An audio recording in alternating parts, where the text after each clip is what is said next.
السلام علیکم ناظرین کرام، شروع کرتی ہوں اللہ تعالیٰ کے بابرکت نام سے جو بڑا مہربان اور نہایت رحم والا ہے۔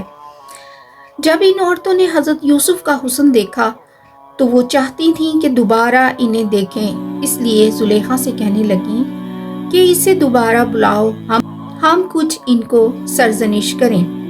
قرآن میں ہے کہ اس نے چاہا جی بھر لوں، مگر وہ اپنے ارادے پر برابر قائم رہا، اور اگر اب بھی نہ کرے گا جو میں کہتی ہوں تو البتہ قید خانے میں پڑے گا اور ہوگا بہت بے عزت۔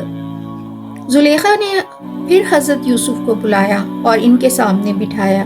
عورتوں نے حضرت یوسف سے کہا، آپ کس وجہ سے اس پر بے رحم ہیں اور کیوں نہیں شوق فرماتے؟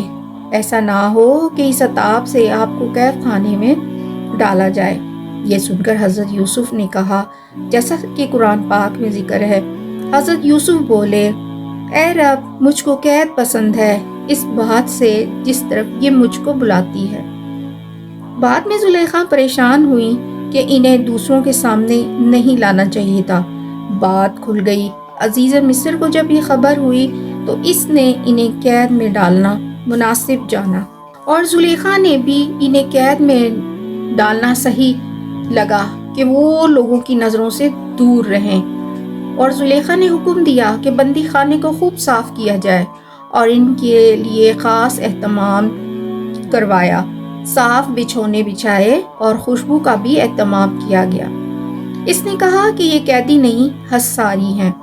جب حضرت یوسف کو قید میں ڈالا گیا تو بادشاہ کے 2 غلام بھی قید ہو کر آئے۔ اس میں سے ایک ساقی تھا اور دوسرا طباخ۔ دونوں نے انہیں دیکھا تو ان کی خوبصورتی سے متاثر ہوئے اور ان کے ساتھ رہنے لگے اور آپس میں قصے اپنے سنانے لگے۔